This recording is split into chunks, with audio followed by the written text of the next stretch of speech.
হামজা জবর আ, আইন জবর আ, এই দুইটার পার্থক্য দেখাবার মতো পৃথিবীর কোনো বাংলা সাহিত্যিকের কাছে অক্ষর নেই। তাহলে আ কোনটা আর আ কোনটা এটা বুঝবেন কেমনে? বাংলা দিয়ে তো সব স্বরে আ লিখে রাখছে। এরপরে জিজ্ঞাসা করি, বলুন তো দেখি, সা, সিন, সদ, এই অক্ষরগুলিকে ভিন্ন ভিন্ন করে উচ্চারণ করার মতো বাংলাতে আপনাদের কাছে কোন অক্ষর আছে দেখাইতে পারবেন? কোশ্চিন কালেও পারবেন না। জাল, ঝা, দ, দদ, এই চার অক্ষরকে বন্ধুরা আমার ভিন্ন ভিন্ন ভাবে উচ্চারণ করে দেখাবার মতো বাংলাতে কোনো অক্ষর আপনাদের কাছে আছে? হা জবর হা, হা জবর হা, এই দুইটাকে পার্থক্য করে দেখাবার মতো বাংলাতে কোনো অক্ষর আছে নাকি? এমনটি আরো অনেকগুলি বলা যেতে পারে। তার মানেই হলো বাংলাতে কোরআনে পাকের উচ্চারণ লেখা মানে নির্ঘাত ভুল পড়া, আর ভুল কোরআন পড়লে কোরআন পাঠকের উপরে আল্লাহর কোরআন অভিশাপ ছুটতে থাকে।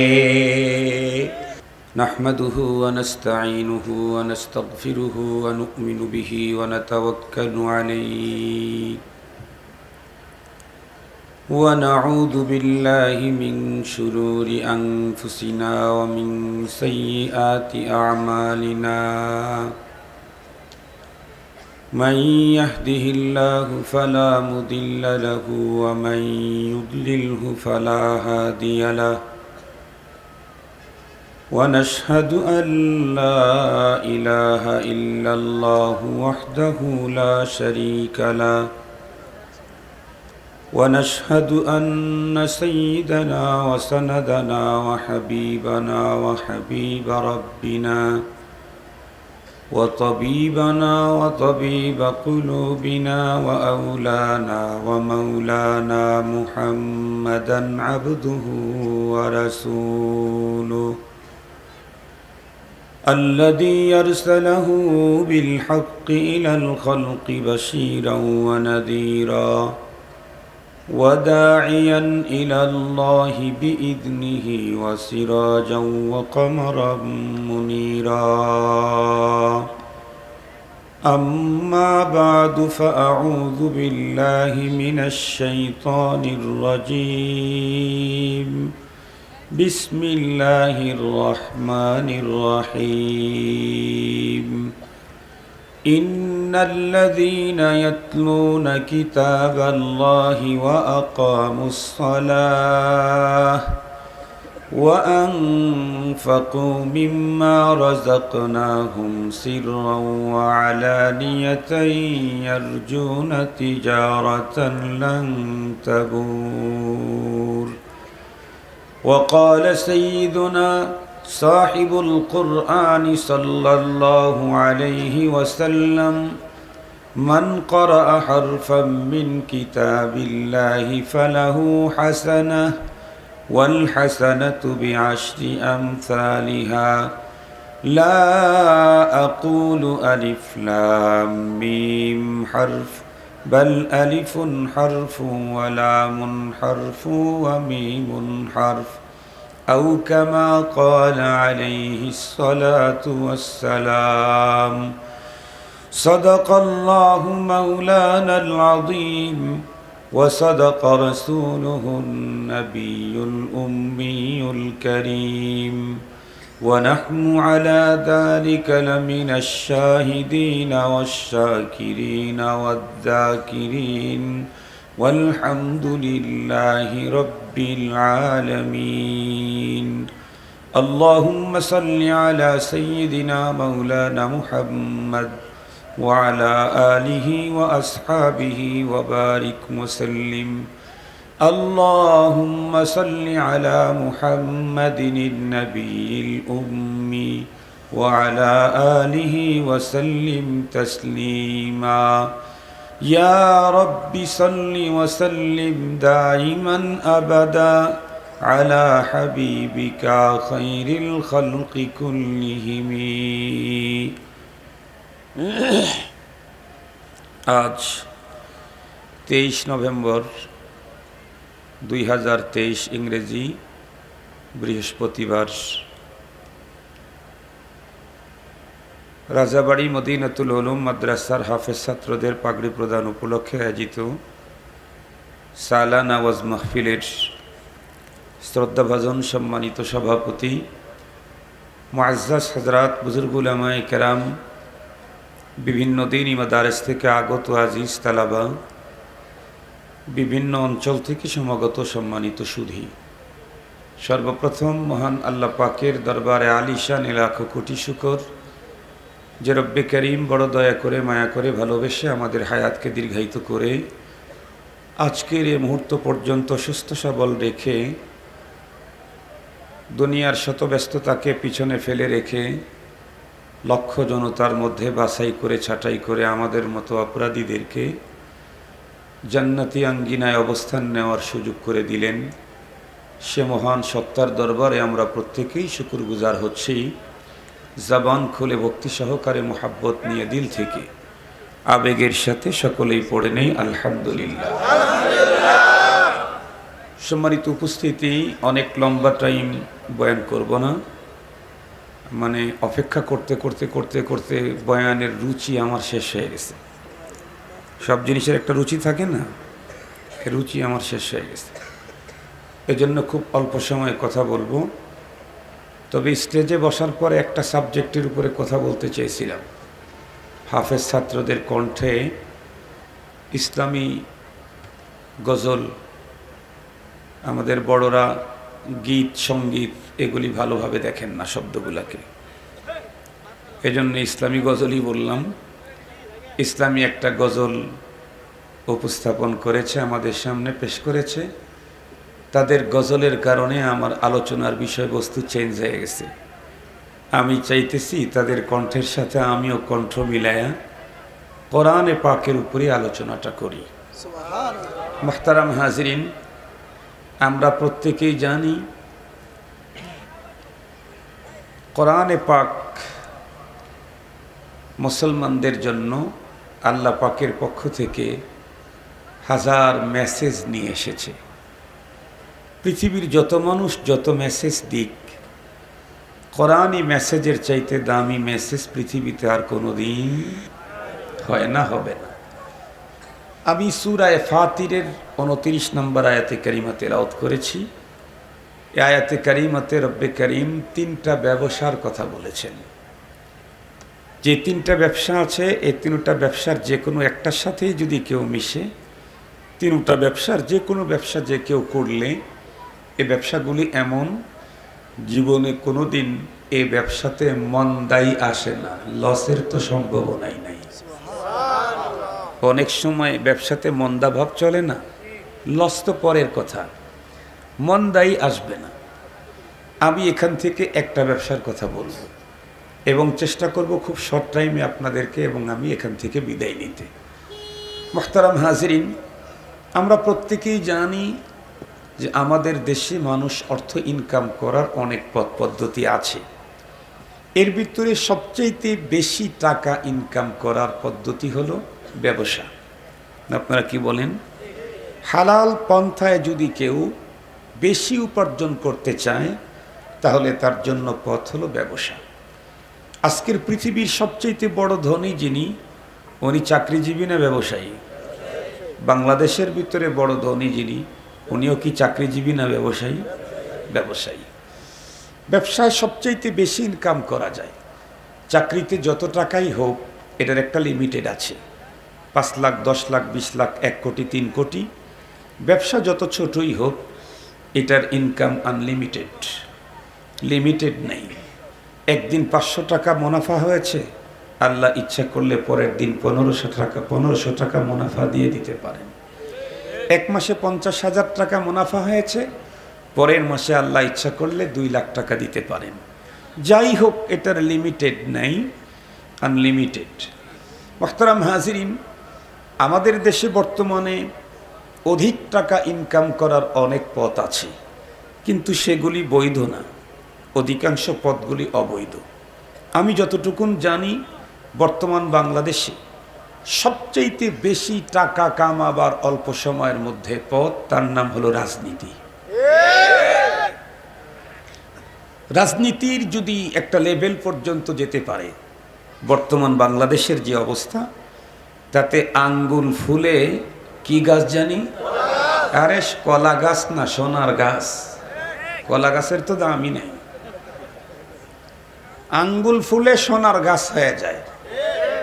2 বছর আগে যারা বিড়ি পায় নাই, এখন তারা বেনসন খায়, এত টাকা।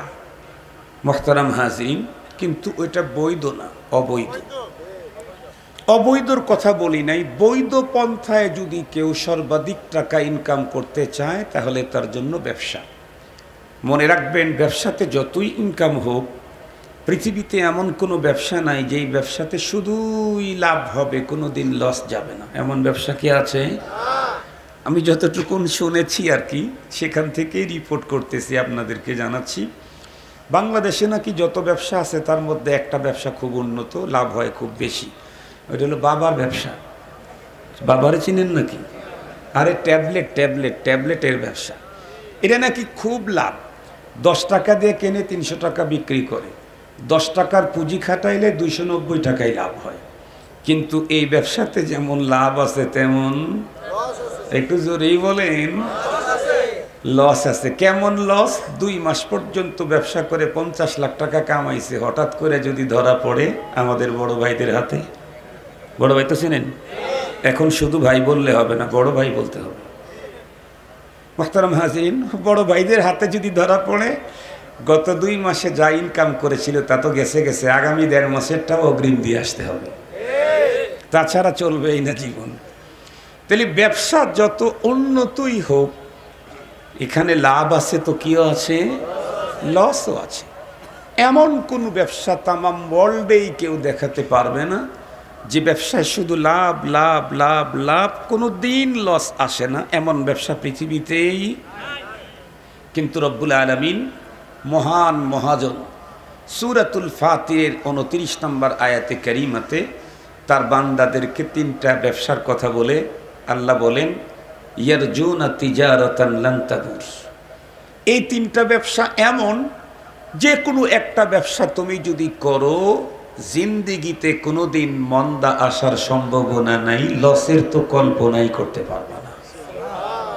বলুন তো দেখি, এই জাতীয় ব্যবসা করতে কি আপনাদের মনে চায় যে ব্যবসায় কোনোদিন মন্দা আসবে না? তো আজকে একটা ব্যবসা নিয়ে আলোচনা করব, আর ব্যবসাগুলোর কথা আপনারা খতিব সাহেবের কাছ থেকে জুমার দিন শুনে নিয়েন। যে 3টা ব্যবসায় জীবনে কোনো দিন লস হয় না, সেই 3 ব্যবসার প্রথম নাম্বার ব্যবসা আল্লাহ তাআলা বলেন, ইন্নাল্লাযীনা ইয়াতলুনা কিতাবাল্লাহ। এই পৃথিবীতে যেই মানুষগুলি আল্লাহর কিতাব পড়ে, আল্লাহর কিতাবের নাম যেন কি? কিছুক্ষণ আগে যে গজলটা গাইলো সেটা কোরআন আর হুফাজুল কোরআনের গজল, ঠিক বললাম না? কোরআন আর হুফাজুল কোরআন, এদের ফজিলত মর্যাদার কথাই কিছুক্ষণ আগে বর্ণনা করা হয়েছে কবিতা আকারে। আমিও সেই কোরআন নিয়েই আপনাদের খেদমতে আলোচনা করতে চাচ্ছি। কোরআন তো এমন মহান এক বস্তু, কোরআনের মর্যাদা, কোরআনের তিলাওয়াতের মর্যাদা, এর মাকাম, এর রুতবা নিয়ে যদি একদিন না, আপনাদের মুফতি সাহেব হুজুর যদি 7 দিন ব্যাপী মাহফিল করে, আর প্রতিদিন যদি 7 জন করে বক্তাকে দাওয়াত করে, সবাই যদি 2 ঘন্টা করে ওয়াজ করে, 14 ঘন্টা ওয়াজ প্রতিদিন করে, এরপরেও 7 দিনে 7টা কথা বলেন না কেন, এই এতগুলি বক্তাও বক্তৃতা করে কোরআন এবং কোরআনের তিলাওয়াতের মর্যাদা বর্ণনা করে শেষ করতে পারবে না। আমাদের যত ভাষা আছে, আমাদের যত বলার যোগ্যতা আছে, তার চাইতে কোরআনের মর্যাদা অনেক অনেক অনেক ঊর্ধ্বে। আমরা যা ভাবতে পারি তার চাইতে অনেক উঁচা কোরআনের মর্যাদা, আমরা যা বলতে পারি তার চাইতে অনেক উঁচা কোরআনে পাকের মর্যাদা। আল্লাহ পাকের রসুল তো ছোট্ট এক শব্দেই আমাদেরকে বুঝিয়ে দিয়েছেন, আফজালুল ইবাদতি তিলাওয়াতুল কোরআন। নবীজি বলেন, তুমি যত ইবাদত করো, পৃথিবীর যেখানেই করো, খানায় কাবার ভিতরে ঢুকে ইবাদত করবে, ইবাদতটা যদি নফল হয়ে থাকে, তাহলে মনে রেখো নাম্বার 1 হলো কোরআনে পাকের তিলাওয়াত। এর চাইতে দামি ইবাদত তাহাজ্জুদের নামাজও না, আউয়াবিন, চাষ, ইশরাক, এগুলি না। যত নফল ইবাদত দুনিয়াতে তুমি করতে পারো, সমস্ত ইবাদতের ভিতরে সবচাইতে দামি ইবাদত হলো কোরআনে পাকের তিলাওয়াত। তবে মনে রাখতে হবে, যে কোনো ব্যবসায় কেউ যদি কৃতকার্য হতে চায়, ব্যবসার কিছু নিয়ম নীতি আছে না? আপনারা কি বলেন? হঠাৎ করে টাকা আসে, কয়েক কোটি টাকা দিয়ে ব্যবসা শুরু করলো, জীবনে শিখলো না, ও কি লাভ করবে না লস করবে? বরং ব্যবসা শিখতে হয়, ব্যবসা শিখতে হয়। তারপরে অল্প পুঁজি দিয়ে ব্যবসা করলেও 3 দিন পুঁজি বাড়তেই থাকে। মুহতারাম হাজিরিন, খুব ভালো করে বুঝবেন, যে কোনো জিনিস থেকে কেউ যদি উপকৃত হতে চায়, তাহলে তার জন্য ওই বস্তুর কিছু নীতিমালা, পদ্ধতি, সিস্টেম আছে, এগুলি মেনটেন করে চলতে হয়। আমি সব কথা আজকে বলবো না, আমি শুধু এতটুকুন বলতে চাই, কোরআনে পাক তেলাওয়াত করলে মালিকের সাথে কেমন ব্যবসা হয়, কেমন ব্যবসা হয়, এর 100% বর্ণনার 100 ভাগের 1 ভাগের 100 ভাগের 1 ভাগও আমার পক্ষে বর্ণনা করা সম্ভব না। শুধু এতটুকুন বলি, মেজর কথাগুলি বলি। তামাম পৃথিবীর হযরত উলামায়ে কেরাম, মুহাক্কিক, মুদাক্কিক, যারা জামানার সবচেয়ে বড় ওলি, যারা প্রাজ্ঞ, যারা বিজ্ঞ, যারা অভিজ্ঞ, যারা এক্সপার্ট, এ জাতীয় মানুষগুলি কোরআন হাদিস মন্থন করে বর্ণনা করেছেন, কোরআনে পাকের তিলাওয়াত করলে কত প্রকারের লাভ, এটি তো অনেক বেশি। তবে এর ভিতরে জেনারেল এবং মেইন বড় লাভ হয় 3টা। কয়টা হয় বলেন দেখি? একসঙ্গেই 3টা লাভ হয় একই সঙ্গে, এক তেলাওয়াতে। তার মানে 3 in 1। আপাতত আজকে 3 in 1, নাইলে বর্ণনা করতে গেলে তো 1000 in 1 বললেও ভুল হবে, আরও বেশি। মুহতারাম হাজিরিন, তুই 3 in 1 এর আজকে প্রথমটাই হলো কোরআনে পাক তেলাওয়াতের দ্বারায় মানুষের অন্তরে গুনাহের কারণে যে ময়লা পড়ে, সেই ময়লাগুলি পরিষ্কার হয়ে যায়। এটা হলো প্রথম কোরআন তেলাওয়াতের লাভ, প্রথম লাভ। কি বললেন? অন্তরের গুনাহের ময়লা পরিষ্কার হয়। তার মানে নবীজি আমাদের ব্যাপারে বলেছেন, আলা কুল্লুকুম খাত্তাউন, তোমরা প্রত্যেকেই অনেক অপরাধী। আব্দুল বাসেত খান বলে নাই যে কালকে ফেসবুকে লিখে দিবেন, হ্যাঁ হুজুর আমাদেরকে অপরাধী বললো। আব্দুল বাসেত খান বলে নাই, মুহাম্মাদুর রাসূলুল্লাহ বলেছেন, আলা কুল্লুকুম খাত্তাউন, তোমরা প্রত্যেকে অনেক অপরাধী। তবে নবীজির সাথে সাথে এটাও বলেছেন, ওয়া খায়রুল খাত্তাইন আত-তাওয়াবুন, শ্রেষ্ঠ অপরাধী কে? যার গুনাহও অনেক, তওবাও অনেক। সুবহানাল্লাহ বললেন বুঝি? তাহলে গুনাহ করা বড় অপরাধ না, গুনাহ হওয়া বড় অপরাধ না। বড় অপরাধ হলো গুনাহ হওয়ার পরে এই গুনাহ ক্ষমা না নেওয়া। এই যে আমার পরনে একটা কাপড় আছে, এই কাপড় যত দামি হোক, পরলে ময়লা, একটু জোরে বলেন না, না পীর সাহেবের পরলে ময়লা লাগে না, প্রাইম মিনিস্টার পরলে ময়লা লাগে না, স্পিকার পরলে ময়লা লাগে না। যেই পরুক, কাপড় পরলে যত দামি হোক, যেই পরুক ময়লা লাগবেই। আমরা পাবলিক, আমরা রাস্তা দিয়ে ডাইরেক্ট হাইটে চলি, এ কারণে আমাদের ময়লা একটু বেশি লাগে। মন্ত্রী, মিনিস্টার, ব্যারিস্টার, লয়ার, সচিব, ব্রিগেডিয়ার, লেফটেন্যান্ট, কর্নেল, জেনারেল, আরও কিছু বলবো কি দরকার নেই।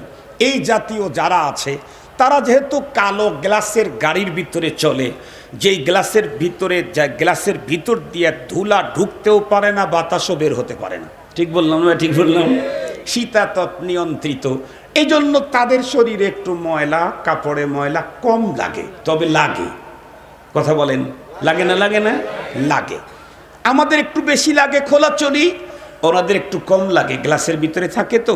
বাড়ি এসি, গাড়ি এসি, টয়লেট এসি, বাসায় এসি, অফিস এসি, সব এসি, খালি এক জায়গায় সিসি, সেটা হলো ঘরের ভিতরে ঢুকলে এক জায়গায় একটু সিসি আছে। সিসির বিস্তারিত ব্যাখ্যা আমি আজকে দিচ্ছি না, যারা বুঝার তারা বুঝে ফেলেছেন কোন অবস্থায় তারা আছে। হুজুরদের কাছে শেষ পর্যন্ত এসে বলে, হুজুর একটু তেল পড়া দেন, পানি পড়া দেন, না হয় কালো সুতাই পড়া দেন, এটা বলে। আমরা তখন বলি যে আজকে কালো সুতা পড়া দিয়ে কাজ হবে না। কেন? কারণ এটা আপনার আরো অনেক আগে চিকিৎসা করা দরকার ছিল, এখন নিয়ন্ত্রণের বাইরে চলে গেছে, এখন থেরাপি দিতে হবে। এখন কি দিতে হবে? ক্যান্সার যখন নিয়ন্ত্রণের বাইরে চলে যায় তখন কি? থেরাপি। মোহতারাম হাজিরিন, থেরাপি নিয়েও আমি আজকে কোনো কথা বলবো না। আমার মূল কথা হলো কোরআন নিয়ে। তো আমাদের পীর সাহেব হুজুরেরও গুনাহ হবে, শাইখুল হাদিসেরও গুনাহ হবে, মুফতি সাহেবেরও গুনাহ হবে, বক্তা সাহেবেরও গুনাহ হবে, আপনাদেরও গুনাহ হবে। গুনাহ হবে এই পথ চলতে গেলে। হয়তো পীর সাহেব হুজুর, শাইখুল হাদিস সাহেব হুজুর, ইমাম সাহেব হুজুরের একটু কম হবে। কেন? ওনারা সবসময় কোরআন হাদিসের গ্লাস বেষ্টিত এরিয়াতে থাকেন, সবসময় মসজিদে থাকেন, মাদ্রাসায় থাকেন, এখানে একটু গুনাহ কম হয়। আর আমরা এই গার্মেন্টসে যাই, রাস্তায় ঢুকি, অমুক জায়গায় কাজ করি, এখানে আমাদের একটু গুনাহ বেশি হয়। তবে গুনাহ সবারই হয়। কিন্তু মনে রেখে একটা কথা, গুনাহ হইলে, একটা গুনাহ করলে সাথে সাথে অন্তরে একটা কালো দাগ পড়ে। আমি বলি নাই, নবীজি বলেছেন। আর একটা গুনাহ করে আর একটা কালো দাগ পড়ে, আর একটা গুনাহ করে আর একটা কালো দাগ পড়ে। শুধু কালো দাগই পড়তেছে, পরিষ্কার করে না। তাহলে চলতে চলতে চলতে চলতে ভয়ঙ্কর রূপ ধারণ করে। কি? অন্তরটা ব্লক হয়ে যায়। এই কারণেই দেখবেন বাংলাদেশে মোল্লা বাড়ির ছেলে অথবা নাতি, মোল্লার নাতি 14 গ্রামের ঈদগাহ মাঠের ইমাম ছিল তার দাদা। আজকে উনি অনেক বড় চেয়ার পাওয়ারের মালিক হয়ে গেছেন। এখন ওনার কাছে আল্লাহর কথা বললেই ওনার ভালো লাগে না। মোল্লা বাড়ির লোকটাও আল্লাহর কথা ভালো লাগে না। 20 গ্রামের ঈদগাহ মাঠের ইমামের নাতি, তার টুপি আর দাড়িওয়ালা ভালো লাগে না। কেন? ও তো মুসলিম, মোল্লা বাড়ির ফ্যামিলির সদস্য। এমন হলো কেন? ওই যে শুধু গুনাহ করেছে কিন্তু পরিষ্কার করে নাই।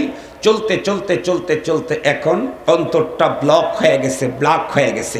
এই কাপড়টা আমি যদি এখন সফট আছে, আরো ময়লা লাগলো, তখন সফট থাকবে না শক্ত হবে? আর একটু জোরে বলেন। মানুষের অন্তরে গুনাহের ময়লা পড়লে সাথে সাথে পরিষ্কার করতে হয়। যদি না করে, চলতে চলতে অন্তরটা ব্লক যখন হয়, তখন 75 খতম কোরআন করলেও ওর অন্তরে কোরআনের কথা ঢুকবে না। এই জাতীয় ব্লক অন্তরওয়ালা মানুষ আমাদের দেশে তো নাই, আল্লাহর মেহেরবানি। মুহতারাম হাজিরিন, আছে তো আছে, জায়গা মতোই আছে। আল্লাহ পাক আমাদের সকলকে বুঝার তৌফিক দান করুক। আমি কিন্তু কারো নাম টাম বলি নেই, আপনারা আমাকে আবার কোনো মাইন্ড করেন না। ইংরেজি বললাম একটা অনেকদিন পরে। মুহতারাম হাজিরিন, তো যেই কথা বলতেছিলাম, আর একটা ঝামেলা আছে। কি? আমার যদি এখন মরণ হয়, আমি পরপারে জান্নাতে যেতে চাই। আপনারা কোথায় যেতে চান? আপনারা তো অবশ্যই জান্নাতে যাওয়ার জন্যই এখানে এসেছেন। আমাদের না হয় আরও কোনো টার্গেট থাকতেই পারে, পকেট পুরা হওয়া টার্গেট থাকতেই পারে, কিন্তু আপনাদের তো পকেট খালি হবে। আপনাদের পকেট তো ভরার কোনো সম্ভাবনা এখানে নেই, বরং আপনাদের পকেট আরও খালি হবে। তারপরেও কেন এসেছেন? আমাদের চাইতে আপনারা বড় মুখলিস। তারপরেও যে এসেছেন, এটা অবশ্যই আল্লাহকে রাজি আর সন্তুষ্ট করে, জীবনের গুনাহগুলি মাপ নিয়ে আল্লাহর সাথে ভাব তৈরি করে পরপারে জান্নাত জিতার জন্য এসেছেন। আমি যখন রাস্তা দিয়ে চলতে দেখি কোনো একজন রিকশাওয়ালা রাস্তার পাশে গামছা বিছায় নামাজ পড়ে, আমি আমাকে ধিক্কার দেই, বলি তোর চাইতে এই লোকটার নামাজের অনেক দাম বেশি। কেন? তুই তো থাকোস মাদ্রাসা মসজিদে, তুমি যদি নামাজ না পড়ো লোক তোমাকে বকা দিবে। তাই মানুষের বকার থেকে বাঁচার জন্য হইলে নামাজ পড়তেই হয়। ওই লোকটা নামাজ না পড়লে কেউ বকা দিবে না, তারপরেও রাস্তার ভিতরে দাঁড়িয়ে সালাত আদায় করে। নিঃসন্দেহে ও একজন প্রকৃতই আল্লাহকে সেজদাকারী মুখলিস। এই জন্য আমি কোনোদিন এ কথা ভাবি না যে আমি চেয়ারে বসছি, আমি প্রধান বক্তা, আমি বড়। নো, আমি বড় না। আমার চাইতে অনেক বড় এখানে আছে, এটা আমার ইয়াকিন আছে, এটা আমার দিলের ভিতরে এই ইয়াকিন আছে। এই জন্য মুহতারাম হাজিরিন, কথাগুলো একটু ভালো করে বোঝার জন্য চেষ্টা করবেন। তো যে কথা বলতেছিলাম, আমি আপনি প্রত্যেকে জান্নাতে যেতে চাই।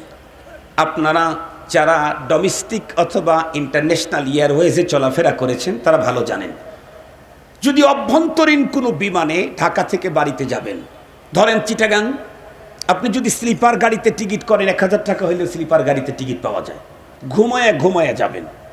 তার পরিবর্তে যদি আপনি বিমানে যেতে চান, কখনো 10,000 টাকা গুনতে হয় শুধু যাইতেই।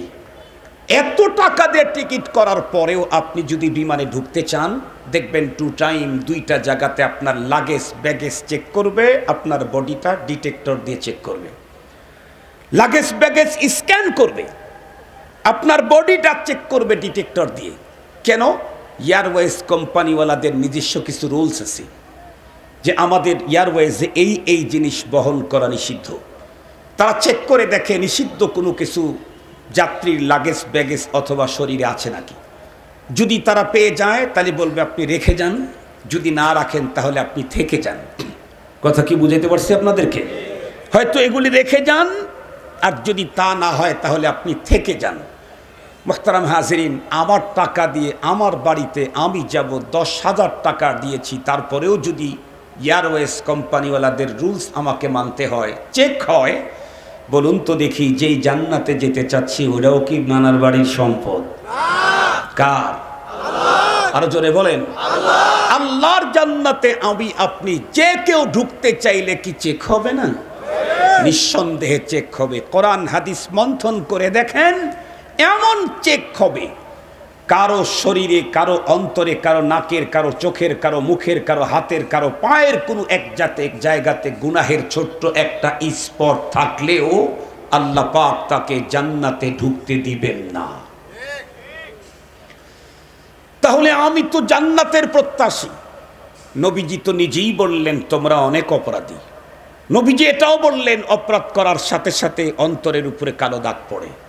সে নবী আবার জানালেন একটা গুনাহের দাগ নিয়ে জান্নাতে ঢোকার কোনো সুযোগও নেই। তাহলে আমার কি করণীয়? তাহলে অবশ্যই প্রতিদিন কমপক্ষে 2 টাইম আমার অন্তরটাকে পরিষ্কার করা দরকার। কমপক্ষে 2 টাইম। একটা হলো দিনের শেষে, আর একটা রাত্রের শেষে। দিনের শুরুতে, রাত্রের শুরুতে। আমি রাত্রের শুরুতে ঘুমিয়ে যাব, সারাদিন অনেক অপরাধের কারণে অনেক ময়লা লেগে গেছে। আমি যদি এগুলি পরিষ্কার না করে ঘুমিয়ে যাই, এ ঘুম যদি আমার শেষ ঘুম হয়, তাহলে আমার পরপারে জান্নাতে যাওয়া বড় কঠিন হবে। পরপারে যদি কোনো মানুষ অন্তরে গুনাহের ময়লা নিয়ে ঢুকে পড়েছে, তাহলে এই লোকটা জান্নাতে কি কোনোদিন যাবে না? যাবে। ঈমান থাকলে যাবে, তবে যাওয়ার আগে অন্তরের গুনাহটাকে পরিষ্কার করতে হবে।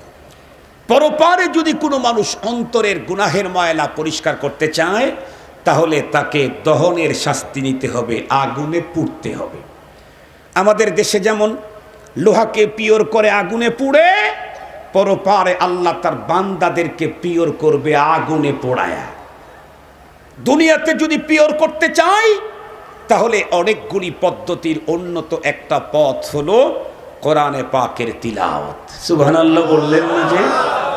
কোরআনে পাকের তিলাওয়াত, জবান থেকে অক্ষর যখন উচ্চারিত হবে, আল্লাহ পাক তার কুদরত দিয়ে আমার অন্তরের গুনাহগুলি পরিষ্কার করে দিবে। মুসলমান ভাইরা আমার খুব ভালো করে বুঝবেন, কোরআনে পাকের তিলাওয়াতের তো অসংখ্য নেকি, অসংখ্য ফায়দা, অনেক ফায়দা, অনেক উপকার। তার ভিতরে প্রথম নাম্বারের ফায়দা হলো, বড় ফায়দা, কোরআনে পাকের তিলাওয়াতের দ্বারায় আমার অন্তরের গুনার ময়লাগুলি পরিষ্কার হয়ে যায়। 2 নাম্বার কি হয় খুব ভালো করে বুঝবেন, বিশ্বনবীজি বলেছেন, দ্বিতীয় নাম্বার হলো কোরআনুল কারীমের তিলাওয়াতের দ্বারায় বান্দার আমল নামার ভিতরে নেকি ঢুকতেই থাকে। কোরআনে পাকের তিলাওয়াতে নেকি কি পরিমাণ ঢোকে, এটা বোঝার জন্য আগে জানতে হবে পৃথিবীতে যত মানুষ আল্লাহর কোরআন পড়ে, কোরআন পড়া হয় 4 প্রকার। 4 প্রকারের বাইরে কোনো কোরআনের পাঠক নাই। কেউ পড়ে অশুদ্ধ, কেউ পড়ে শুদ্ধ, কেউ পড়ে বিশুদ্ধ, কেউ বা শুদ্ধ এবং বিশুদ্ধ মিলে পড়ে। খুব ভালো করে বুঝবেন, तमाम পৃথিবীতে আল্লাহর কোরআনের যত পাঠক দেখতে পাবেন, তাদের কোয়ালিটি হলো 4। কেউ অশুদ্ধ পড়ে, কেউ শুদ্ধ পড়ে, কেউ বিশুদ্ধ পড়ে, কেউ শুদ্ধ আর বিশুদ্ধ মিলে পড়ে। পৃথিবীর যেই মানুষগুলি আল্লাহর কোরআন অশুদ্ধ পড়ে তাদের ব্যাপারে মুহাম্মাদুর রাসূলুল্লাহ সাল্লাল্লাহু আলাইহি ওয়াসাল্লামের ফতোয়া হলো রুব্বা কারিন ইয়াকরাউল কুরআন ওয়াল কুরআন ইয়ালআনুহু। পৃথিবীর অনেক কোরআনের পাঠক এমন আছে যারা কোরআন পড়ে এই আশায় মালিকের সাথে সবচেয়ে উন্নত ব্যবসা হবে, মানে এই আশায় যে অন্তরের গুনাহের ময়লাটা পরিষ্কার হবে। কোরআন তেলাওয়াত করে এ আশায় অক্ষরে অক্ষরে আমার অ্যাকাউন্টে নেকি ঢুকবে। কোরআন তেলাওয়াত করে এ আশায় কোরআনে পাকের তিলাওয়াতের মাধ্যমে আসমানের মালিকের সাথে আমার ভাব তৈরি হবে। কোরআন তেলাওয়াত করে এ আশায় কোরআন পরপারে আল্লাহর আদালতে আমার জন্য সুপারিশ করবে। কিন্তু অশুদ্ধ পড়ার কারণে নবীজি বলেন কোরআন তেলাওয়াত করার সাথে সাথে খোদ কোরআন পাঠকের উপরে অভিশাপ ছুটতে থাকে। কোরআনের অভিশাপ কত ভয়ঙ্কর না? মামলা যদি পাবলিক একজন করেছে তাহলে তেমন জটিল নাই, কিন্তু মামলা করছে পুলিশ, তাহলে তো খবরই আছে। আর যদি কোনো মন্ত্রী মামলা করে তাইলে তো এই দেশ থেকে পালানো দরকার। তাহলে সব মানুষের মামলা এক রকমের হয় না, সবার লানত এক রকমের হয় না। খোদ কোরআন যদি কারো উপরে লানত করে তাহলে তার অবস্থাকে একটা সুসংবাদ দেই আর একটা দুঃসংবাদ দেই। সুসংবাদ হলো আল্লাহর মেহেরবানিতে বাংলাদেশে পাড়ায় পাড়ায় মহল্লায় মহল্লায় মসজিদে মাদ্রাসায় কবরস্থান ঈদগাহ মাঠ ক্লাব সমিতি আলহামদুলিল্লাহ প্রচুর পরিমাণে দ্বীনি মাহফিল হওয়ার কারণে অনেক মানুষের ভিতরে কোরআনে পাকের আজমত মোহাব্বত তার বড়ত্বের কথা শুনে শুনে কোরআনের প্রতি তাদের মায়া তৈরি হয়ে গেছে। এই জন্য দেখবেন আগের তুলনায় এখন মসজিদে যুবকের সংখ্যা কম না বেশি? শুধু কি বেশি, ঢাকা শহরে আজ থেকে 25 বছর পূর্বে রইস মাদ্রাসা ছিল না বললেই চলে। এই কোরআনের ফজিলতের কথা শুনে শুনে অনেক বড় বড় মানুষ দুনিয়ার দিক থেকে অনেক বড়, তাদের অন্তরের ভিতরেও এখন কোরআনের তেলাওয়াতের ব্যবসার ফিকির ঢুকে গেছে। এ জাতীয় একজন কোরআনের আশিক ছিল বুয়েটের সাবেক প্রফেসর ইঞ্জিনিয়ার হামিদুর রহমান রহমাতুল্লাহ আলাই, প্রফেসর হামিদুর রহমান রহমাতুল্লাহ আলাই। উনি বুয়েটের প্রফেসর, বাংলাদেশের ভিতরে সবচেয়ে নামি দামি প্রতিষ্ঠান। সেই প্রতিষ্ঠানের প্রফেসর হওয়ার পরেও উনি যখন কোরআনে পাকের মাকাম তার তিলাওয়াতের দাম মর্যাদার কথা যখন শুনতেছিলেন, একটা পর্যায়ে ইঞ্জিনিয়ারিং বাদ দিয়ে কোরআনে পাকের পাগল হয়ে হাফিজ জি হুজুরের হাতে গিয়ে নিজেকে সঁপে দিলেন। মুহতারাম হাজিরিন, টোটাল লাইফটাই কোরআনের পিছনে ব্যয় করলেন। আপনারা শুনলে অবাক হবেন, ঢাকার মোহাম্মদপুর পার হয়ে বসিলার ওইদিকে একদিন জুমার নামাজ মাগরিবের সালাত আদায় করার জন্য ঢুকছি, নামাজ তখন হয়ে গেছে জামাত, আমি গাড়ি নিয়ে একটু পরে ঢুকছি। তো নামাজ পড়তে যখন শুরু করেছি হুজুররা চিনে ফেলছে আব্দুল বাসেদ খান, তো হুজুররা অলরেডি কিছু নাস্তার ব্যবস্থা করছে। আমি নামাজ আসসালামু আলাইকুম আসসালামু আলাইকুম দেখি পিছনে 4-5 জন হুজুর দাঁড়িয়ে গেছে। হুজুর একটু মাদ্রাসার ভিতরে চলে। বললাম এটা মাদ্রাসা? জি। তো কি মাদ্রাসা? তো ওনারা বললেন এটা মূলত নৈশ মাদ্রাসা। ছাত্র কত? 400 না 800 কথা বলল। একটা নৈশ মাদ্রাসায় যদি 400 ছাত্র থাকে, 800 ছাত্র হয়, তাহলে বুঝেন। আমাকে বলল হুজুর ঢাকা বিশ্ববিদ্যালয়ের সাবেক অনেক বড় বড় প্রফেসর ওরাও এখানকার বয়স্ক নৈশ মাদ্রাসার ছাত্র, অনেক রিটায়ার্ড পার্সন সচিবও এখানকার কোরআনের ছাত্র। ডাক্তার ইঞ্জিনিয়ারের তো কোনো ইয়ত্তাই নেই। 400-র অধিক এক মাদ্রাসায় ছাত্র। আলহামদুলিল্লাহ, কোরআনে পাকের তিলাওয়াতের মর্যাদা কোনো মানুষ তার অন্তরে ঢুকাইতে পারলে সে দুনিয়ার সব ব্যবসা ছেড়ে হলেও কোরআনের তেলাওয়াতের ব্যবসায় আত্মনিয়োগ করবে, এটা স্বাভাবিক। সাথে সাথে আর একটা সুবিধা আছে, কোরআনের তেলাওয়াতের মাধ্যমে আল্লাহর সাথে ব্যবসা করতে দুনিয়ার রাজনীতি ছাড়াও দরকার নেই, দুনিয়ার ব্যবসা ছাড়াও দরকার নাই, চাকরি ছাড়াও দরকার নেই। সব কিছু ঠিক রেখেও কোরআনে পাকের তেলাওয়াতের মাধ্যমে আল্লাহর সাথে ব্যবসা করা যায়। আপনারা যারা সৌদি আরবে ছিলেন, হজ করতে গেছেন, তারা দেখেছেন ড্রাইভার গাড়ি চালাইতেছে, ওয়াহুদের পাহাড়ের কাছে নিয়ে বলল এটা ওয়াহুদ। সমস্ত হাজিরে জিয়ারতে নেমে গেল। ড্রাইভার উপরের বক্স থেকে কোরআন শরীফটা বের করে স্টিয়ারিংয়ের উপরে রেখে কোরআন তেলাওয়াত শুরু করলো। কোরআন তেলাওয়াত করতেছে করতেছে করতেছে, হাজী সাহেবরা জিয়ারা করে যখন আবার গাড়িতে আসলো, কোরআন শরীফটা আবার উপরে রেখে দিয়ে গাড়ি চালান শুরু করলো। তার মানে কোরআনে পাকের তিলাওয়াত একজন গাড়ির চালকও এই ব্যবসা মালিকের সাথে করতে তার কোনো বাধা নেই। দোকানের ভিতরে বসে আছে, কাস্টমার নেই, তো ব্যবসাও চলতেছে, সাথে সাথে কোরআনে পাকের তিলাওয়াতও চলতেছে। একজন মানুষ অফিসে আছে, কোরআনে পাকের তিলাওয়াত চলতেছে। এই ব্যবসাটা যে কেউ করতে পারে। তবে দুঃখের কথা হলো, এই ব্যবসাটাকে যথাযথভাবে করতে চাইলে আলেম হাফেজ কারির দ্বারস্থ হয়েই কোরআনে পাকের তিলাওয়াত করতে হবে। কিন্তু আমার দেশের লম্বা একটা সিরিয়াল আছে, অনেক মানুষ কোরআন তেলাওয়াত করে আল্লাহর সাথে ব্যবসা করতে চায়, কিন্তু হুজুরের কাছে যেতে লজ্জা লাগে। এজন্য কি করছে, আমি তো বাংলাতে এক্সপার্ট, আমি তো বাংলা সাহিত্যের অনেকবার নোবেল বিজয়ী, সুতরাং বাংলা উচ্চারণ কোরআন তো মার্কেটে আছেই, হুজুরের কাছে আমাকে যেতে হবে কেন? এজন্য বাংলা উচ্চারণ কোরআন পড়ে। স্পষ্ট ভাষায় বলে দিচ্ছি, ওলামায়ে কেরাম, মুফতিয়ানে কেরাম ডজন ডজন এখানে আছে, বাংলাতে কোরআনে পাকের উচ্চারণ, পড়া, ছাপানো, লেখা কোনোটাই জায়েজ নাই।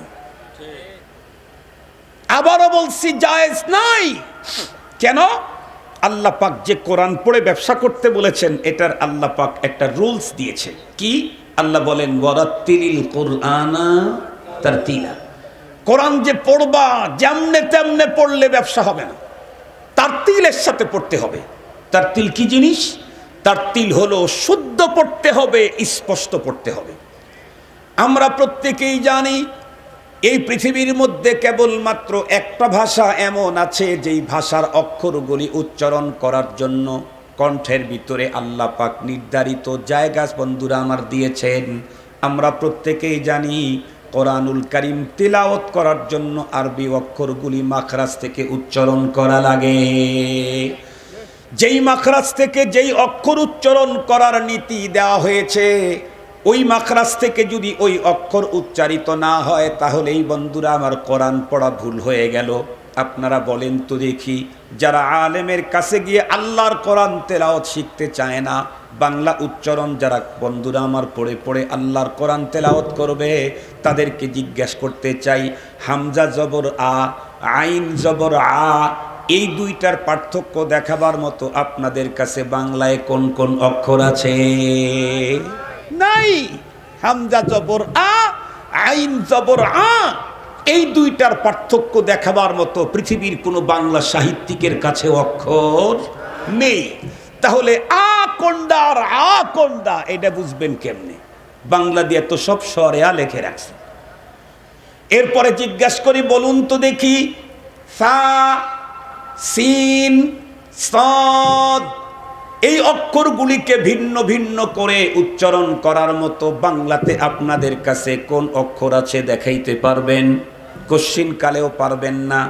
জাল, ঝা, দ, দদ, এই চার অক্ষরকে বন্ধুরা আমার ভিন্ন ভিন্ন ভাবে উচ্চারণ করে দেখাবার মতো বাংলাতে কোনো অক্ষর আপনাদের কাছে আছে?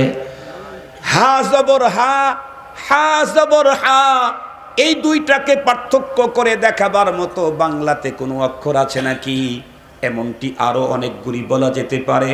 তার মানেই হলো, বাংলাতে কোরআনে পাকের উচ্চারণ লেখা মানে নির্ঘাত ভুল পড়া, আর ভুল কোরআন পড়লে কোরআন পাঠকের উপরে আল্লাহর কোরআন অভিশাপ ছুটতে থাকে। এই জন্যে খবরদার, কোরআন পড়েন না এক ভাব, ভুল পড়েন না, বাংলা উচ্চারণ দিয়ে কোরআন পড়েন না, তাহলে কিন্তু পুঁজিপাটটা যা আছে তার, কথা বলেন না কেন, তা আর থাকবে না। খুব ভালো করে বুঝবেন, দ্বিতীয় নম্বরের তেলাওয়াতকারী হলো শুদ্ধ তেলাওয়াত। কোন মুসলমান যদি আল্লাহর কোরআন শুদ্ধ পড়ে, পয়গম্বর বলেন তাকে কমপক্ষে প্রতি অক্ষরে 10টি করে নেকি দেওয়া হয়। আর কোনো ব্যক্তি যদি আল্লাহর কোরআন বিশুদ্ধ পড়ে, তাকে প্রতি অক্ষরে 70টি করে নেকি দেওয়া হয়। আর কোনো বান্দা যদি আল্লাহর কোরআন বিশুদ্ধ আর শুদ্ধ মিলে পড়ে, তাকে প্রতি অক্ষরে 40টি করে নেকি দেওয়া হয়। বলুন তো দেখি, বিসমিল্লাহির রহমানির রহিম আমি তেলাওয়াত করলাম, এখন কয় মিনিট লেগেছে? 1 মিনিট লাগে নাই, আধা মিনিট লাগে নাই, কোয়ার্টার মিনিটও লাগে নাই, 19টা অক্ষর উচ্চারিত হয়েছে। যদি বিশুদ্ধ তেলাওয়াত হয়ে থাকে 19কে 70 দিয়ে গুণন দিলে যেই পরিমাণে নেকি, কয়েক সেকেন্ডে আমার আমল নামায় ওই পরিমাণে নেকি জমা হয়ে গেছে। আর যদি শুদ্ধ বিশুদ্ধ মিলেই হয়ে থাকে, তাও তো বন্ধুরা আমার 19কে 40 দিয়ে গুণন দিলে যেই পরিমাণে নেকি, ওই পরিমাণে নেকি আমার আমল নামায় জমা হয়েছে। আর যদি একটাও বিশুদ্ধ না পড়ে থাকি, শুদ্ধ তো আল্লাহর মেহেরবানিতে হয়েছেই, তাও তো মাত্র কয়েক সেকেন্ডে 190 নেকি আমার আমল নামায় জমা হয়ে গেছে। খুব ভালো করে বুঝবেন, আল্লাহর কোরআন পড়লে মালিকের সঙ্গে কেমন ব্যবসা। একে তো যা সারাদিন গুনাহ করেছি, গুনার ময়লাগুলি অন্তর থেকে পরিষ্কার হয়ে গেল।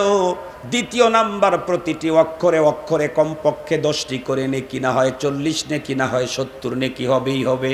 আর এই নেকি দেওয়া হবে যেই লোক কোরআন বুঝে পড়ে তাকেও, যে কোরআন না বুঝে পড়ে তাকেও।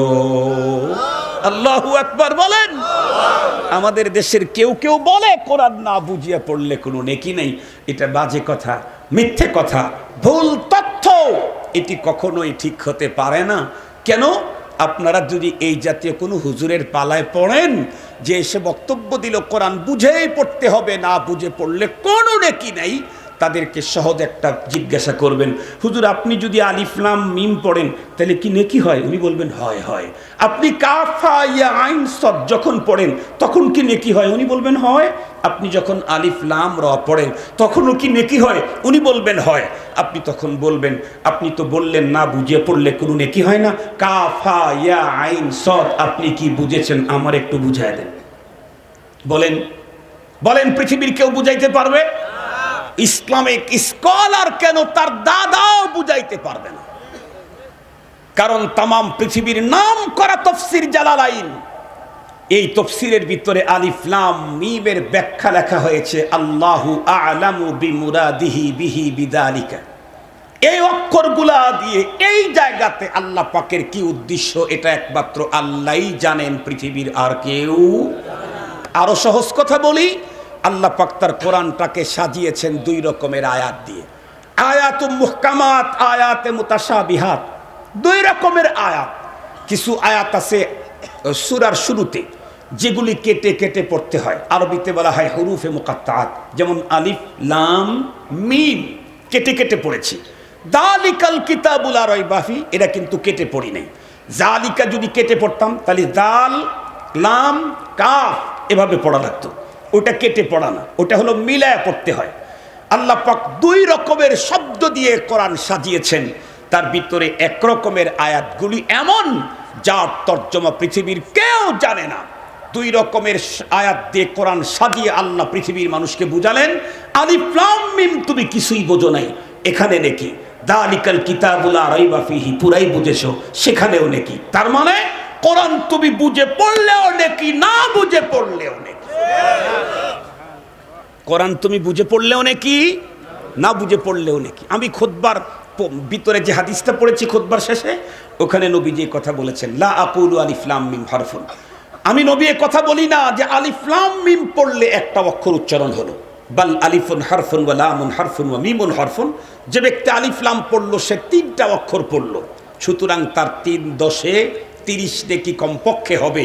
এই আলিফ লামের কোনো তর্জমা নেই, আমরা বুঝি না, তারপরেও কমপক্ষে 30 নেকি, এ কথা নবীজি নিজেই বলে দিয়েছেন।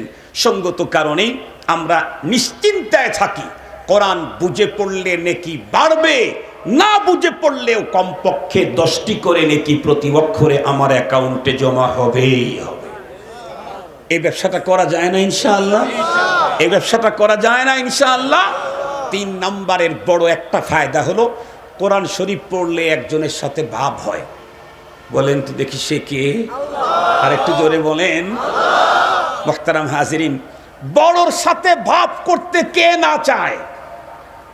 বাংলাদেশে এই তো ইদানিং কালে দেখলাম নমিনেশন কেনার হিরিক লেগে গেছে।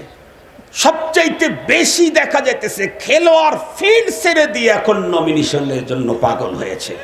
গায়িকার গায়ক গান ছেড়ে দিয়ে নমিনেশন কিনতে পাগল হয়ে গেছে। নায়ক তার কি বলে নৃত্য দেখানো, তার নাটক বাদ দিয়ে এখন আসছে হলো নমিনেশন কেনার জন্য। কেন? কারণ জানে 50 বছর পর্যন্ত ফিল্ডে খেলে যা হবে, দেশ প্রধানমন্ত্রীর সাথে সম্পর্ক করলে তার চাইতে অনেক বেশি হবে। সারা জীবন গান গায়া কি হবে, প্রধানের সাথে সম্পর্ক করলে তার চাইতে বেশি হবে। এই জন্য কিসের গান না সব বাদ দে, খালি টিকিট কেনা শুরু করে দে। তাহলে দুনিয়ার সিস্টেম হলো বড়োর সাথে সবাই ভাব তৈরি করতে চায়। কথা বলেন না কেন?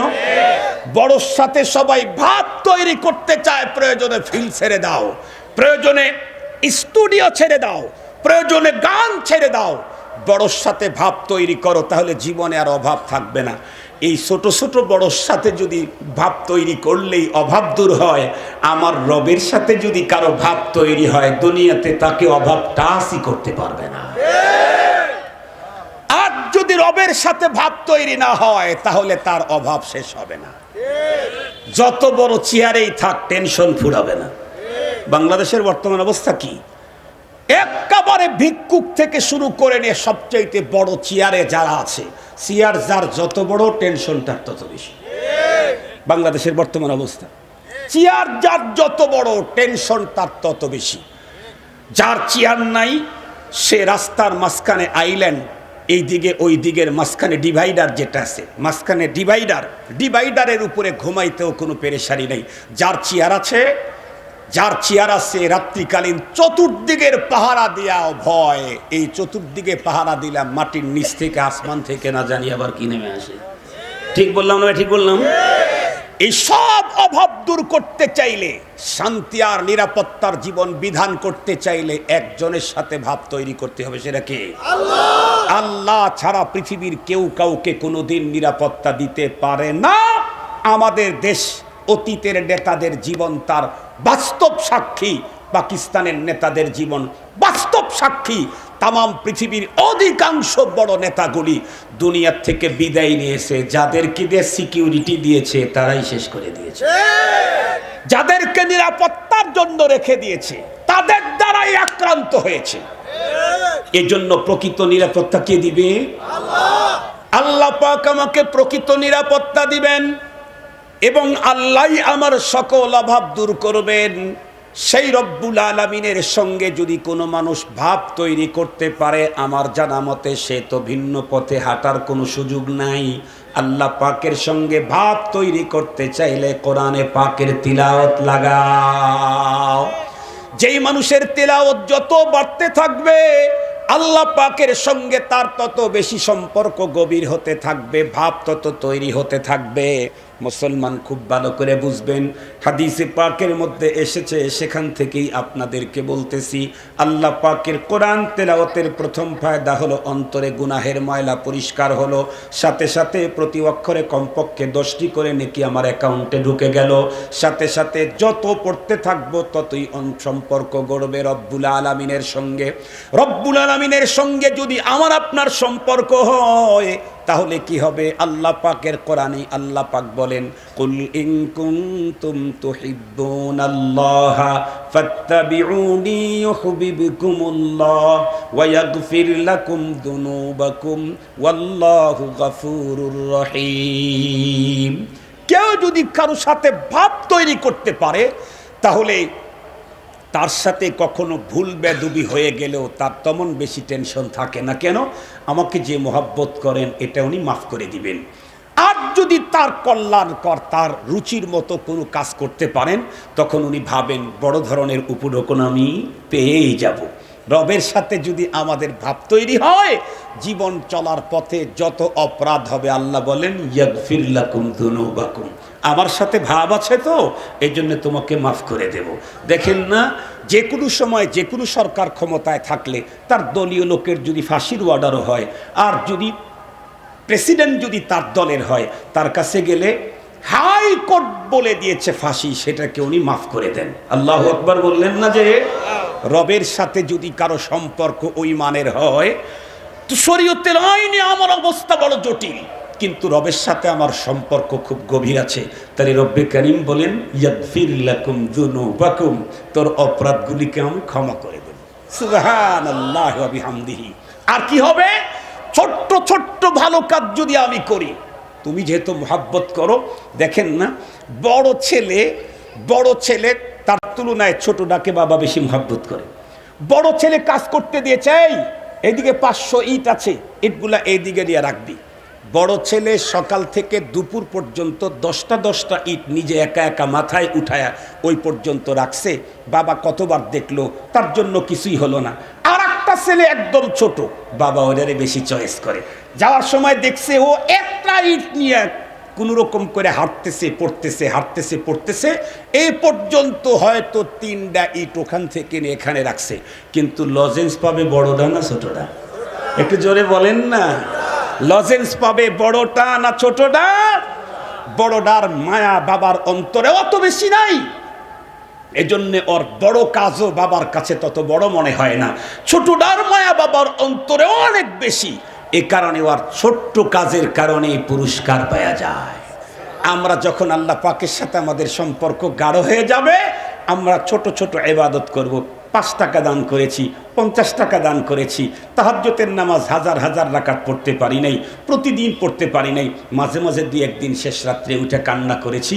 এটার কারণেই আল্লাহ পাক বড় বড় উপঢৌকন পরপারে আমাদেরকে দিয়ে দিবে। আমরা নিজেরা এ ব্যবসা করতে চাই। আগামী সকাল থেকেই শুরু হবে ইনশাআল্লাহ। আগামীকাল সকাল থেকেই শুরু হবে ইনশাআল্লাহ। এই ব্যবসাগুলি এমন, আমার ফ্যামিলিতে 100 জন সদস্য থাকলে 100 জনই যদি এ ব্যবসা করে, তাতে কারো ব্যবসায় মন্দা আসার সম্ভাবনা নাই। কারো ব্যবসায় মন্দা আসার সম্ভাবনা নাই, বরং পার্সেন্টেজ যত বাড়তে থাকবে, রবের কাছে আমার পাওনার পার্সেন্টেজও তত বাড়তে থাকবে। এজন্য আসুন আমরা আমাদের ঘর, আমাদের দোকান, আমাদের মাকান, আমাদের গাড়ি, আমাদের বাড়ি, আমাদের পথ, সব জায়গাতে কোরআনে পাকের তেলাওয়াত দিয়ে, আল্লাহ পাকের তিলাওয়াত, কোরআনে পাকের তিলাওয়াত দিয়ে ভরে রাখি। দেখবেন আল্লাহ পাকের আরশ থেকে আল্লাহ পাক দয়া মায়া আর ভালোবাসা আমাদের জন্য পাঠিয়ে দিবেন। আল্লাহ পাক আমাদের প্রত্যেককে আজীবন কোরআন আর কোরআনওয়ালাদের সাথে থাকার তৌফিক দান করুক। ওয়া আখিরু দাওয়ানা আনিল হামদুলিল্লাহি রাব্বিল আলামিন। আসসালামু আলাইকুম ওয়া রাহমাতুল্লাহি ওয়া বারাকাতুহু।